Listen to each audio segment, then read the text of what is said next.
I'm hoping that some of my cups and bowls outlast me. I think they will.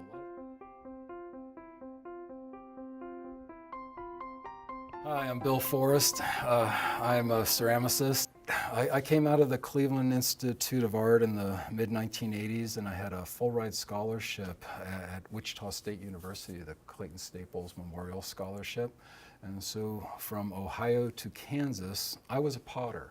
This is one of my main classrooms. This is where we teach most of the academics. I teach art history here as well as design class, and I also teach the art appreciation classes here. Some of the basics in art are the linear perspective and atmospheric perspective. That's what we were doing inside of that. And here we have the ceramics lab.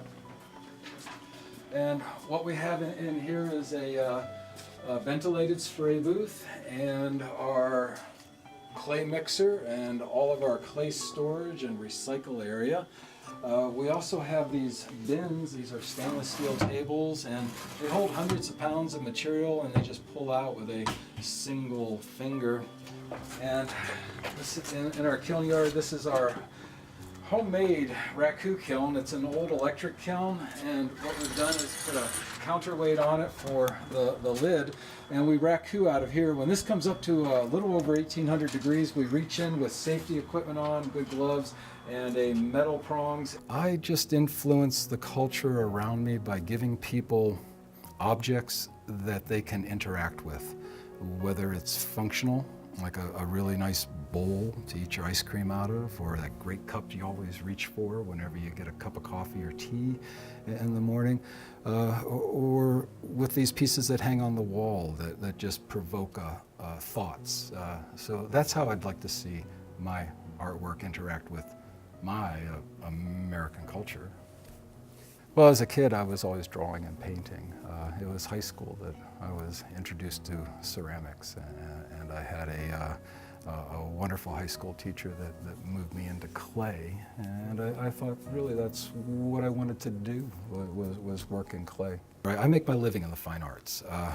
I know the value of my artwork since becoming an appraiser, and so I know that my artwork has aesthetic value. It has the value of beauty inside of the culture that it was created in. Is it easy being married to an artist? Sometimes, sure. We both have excellent studios. We have both devoted our lives to making the communities that we live in better. We have a lot of the same things that we like to do together, and I think that's important for any relationship. I would have to say Ginger is a lot happier than me. She's really joyous, and it just overflows all of the time.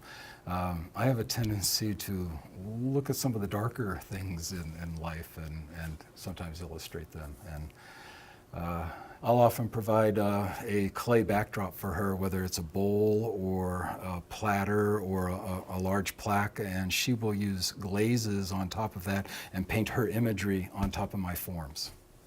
I'm not fully sure that I've mastered clay yet. I've got a lot of experience with it. I can still open up the kiln and not have 100% though. I paint with the fire, so I dry things with the air. I enjoy working with the elements.